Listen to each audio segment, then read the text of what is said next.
Hello everyone. इस video में बात करेंगे about comparison and contrast essay. Although हमने एक्सपोजिटरी राइटिंग के तमाम सब टॉपिक्स कवर कर चुके हैं and this is the last essay type in your expository essays. So आप प्लेलिस्ट में जाके तमाम वीडियोस देख सकते हैं। सो आज की वीडियो में एक्सप्लोर करेंगे comparison and contrast essay, beginning with a short intro. कि एक्सपोजिटरी राइटिंग में हमने ये बात की थी कि such type of writing which is meant to inform, explain और instruct your audience. So as the name indicates comparison and contrast essay वो ऐसे होगा जिसमें हम दो या दो से ज़्यादा फिनोमिनास को, लोगों को, चीज़ों को, नाउन्स को, व्हाटसोएवर इट इज़, उनको कंपेयर करेंगे एक दूसरे के साथ। सो कंपैरिजन में जब भी आप कंपेयर करते ऑब्वियसली आप कुछ कॉमन चीज़ों की बात करेंगे, सिमिलैरिटीज़ की, और कंट्रास्ट यानी अपोजिट चीज़ों को कहा जाता है, right. So when you compare two or more things, when you talk about the opposite things या और कंट्रास्टिंग थिंग्स बिटवीन देम, जो कि कंट्रास्ट एनालिसिस होगा। सो कंपैरिजन एंड कंट्रास्ट इससे में दो या दो से ज़्यादा चीज़ों के बीच में आप कंपैरिजन करेंगे, सिमिलैरिटीज़ और डिफरेंसेस को एनालाइज करेंगे अपने एसे के अंदर।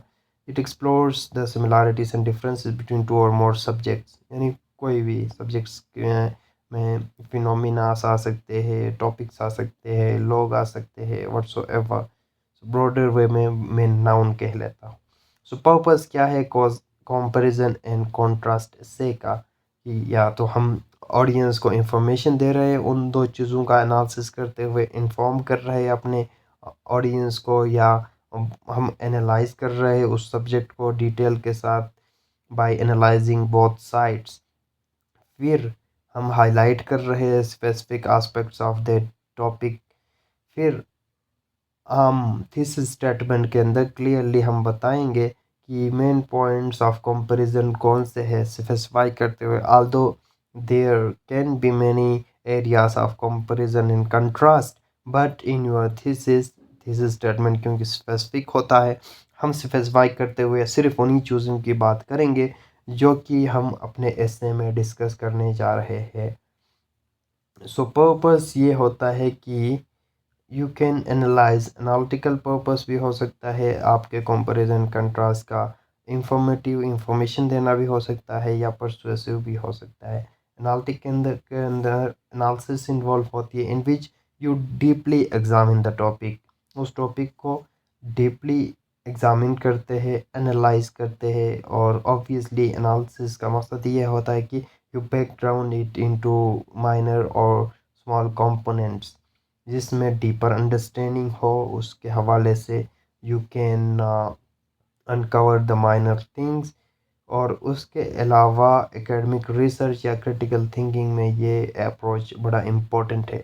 दूसरा आपका पर्पस ये हो सकता है कि आप सिंपली उन दो चीज़ों का कंपैरिजन एंड कंट्रास्ट करते हुए रीडर को इंफॉर्मेशन देना चाहते हैं in a more detail oriented manner, profound way in which you present a neutral and balanced overview, कि उस टॉपिक के ऊपर वन साइडेड नहीं बल्कि दोनों साइड्स देख के, कंपैरिजन भी देख के, कॉन्ट्रास्ट भी देख के एक न्यूट्रल या बैलेंस ओवरव्यू देना चाहते हैं एक कॉम्प्रिहेंसिव वे में।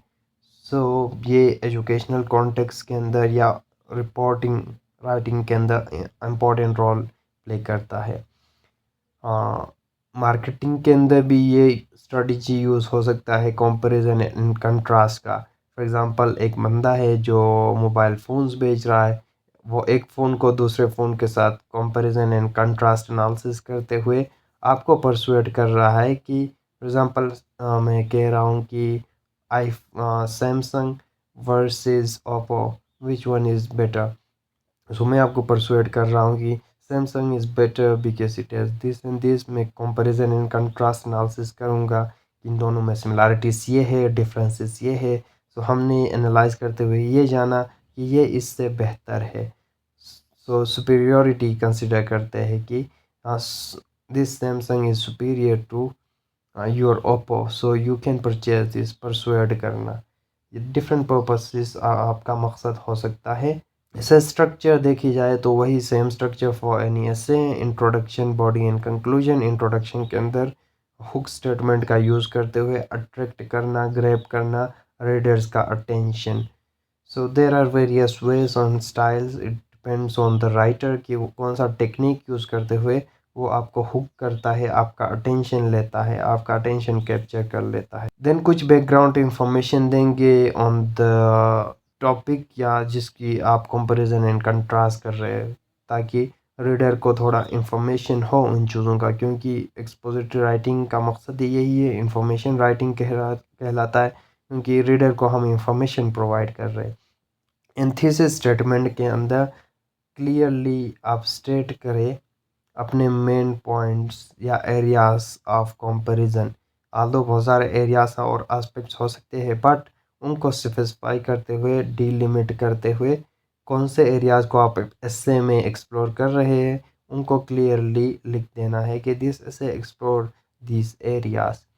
फिर बॉडी के अंदर ऑब्वियसली हर पैराग्राफ का एक मेन आइडिया होगा, एक पैराग्राफ के अंदर एक एस्पेक्ट की आप बात करेंगे डिटेल से, जो कि टॉपिक सेंटेंस कहलाएगा उस पैराग्राफ का मेन आइडिया, और उसको सपोर्ट करेंगे एक्सप्लेनेशन के साथ, एग्जांपल्स के साथ, लॉजिक्स के साथ, फैक्चुअल इंफॉर्मेशन के साथ और डीप एनालिसिस के साथ। और एक पैराग्राफ को दूसरे के साथ लिंक करने के लिए ट्रांजिशन वर्ड्स का यूज़ करेंगे, जो कि आइडियाज़ को लिंक करेगा और स्मूथनेस या कोहेरेंस आ जाएगी आपके एस्से के अंदर। और कंक्लूजन के अंदर यू रिस्टेट या समराइज़ करेंगे मेन आइडियाज़ को, कोई न्यू आइडिया इंट्रोड्यूस नहीं करना।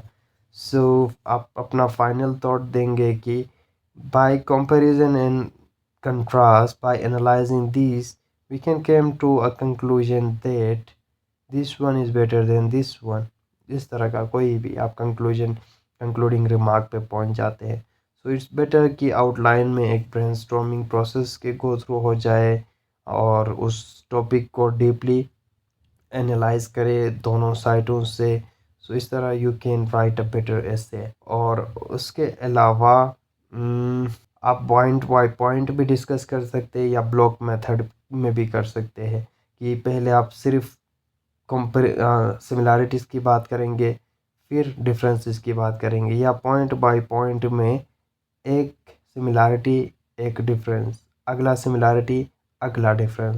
सो ये डिफरेंट ऑर्गेनाइजेशन पॉसिबल है जो कि आप यूज़ कर सकते हैं। वी विल एनालाइज अ एसे कि जिसमें कंपैरिजन एंड कंट्रास्ट किया जा रहा है। हमारे पास है एक एसे, लेट मी जूम इट, कि traditional learning versus online learning, ये दो फिनोमिना है इनको मैं कंपेयर कर रहा हूँ, कंट्रास्ट कर रहा हूँ कि कौन सा बेहतर होगा, कि ट्रेडिशनल लर्निंग सही है या ऑनलाइन ऑनलाइन लर्निंग सही है।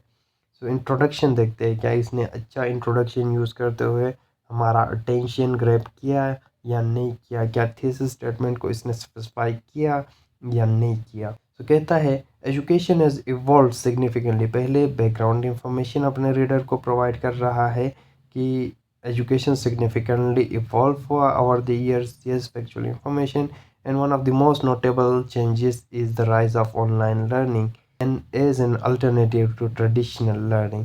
So वो अपने एसे में एनालाइज करेगा, स्पेसिफाई कर रहा है कि बहुत ट्रेडिशनल और online learning they have their advantages and disadvantages. उनके एडवांटेजेस की बात कर रहा है, डिसएडवांटेजेस की बात कर रहा है, बट डिफरेंसेस की भी बात करेगा, particularly in terms of specify करते हुए उनकी फ्लेक्सिबिलिटी की बात करेगा अपने एसे में, उनके इंटरेक्शन की बात करेगा और एक्सेसिबिलिटी की बात करेगा। सो स्पेसिफाई करते हुए थीसिस इसने लिख दिया है। लेट अस सी वो अपने इन आइडियाज़ को आगे किस तरह डेवलप कर रहा है। So one of the main difference is the flexibility. Traditional learning is fixed schedule, ये वो, whereas contrasting structure, transition words, online learning offers a greater flexibility. फिर ट्रांजिशन का यूज़ करते हुए दूसरा आइडिया दूसरे पैराग्राफ में इंट्रोड्यूस कर रहा है। Another significant contrast is the interaction. Lastly देखिए कितना कोहेसिव है, आइडियाज़ कितने लिंक्ड है। लास्टली एक्सेसिबिलिटी, यानी हर पॉइंट को हर पैराग्राफ के अंदर डिटेल से इसने एक्सप्लेन किया, एग्जांपल्स देते हुए और फैक्चुअल इंफॉर्मेशन देते हुए। फिर कंक्लूड कर रहा है, इन कंक्लूजन, अच्छा टर्म यूज़ किया इसने, while both traditional, main ideas को दोबारा सम अप कर रहा है, traditional and online learning offer valuable and educational opportunities that differ in terms of flexibility, interaction, accessibility। वही thesis को ही दोबारा रिस्टेट किया है, choosing between them depends on individual, आपके ऊपर छोड़ रहा है, it's depend on you, it depends on the audience, it depends on the individuals कि उनके लिए कौन सा बेहतर है। So this is all about your comparison and contrast essay. Thank you for watching this video.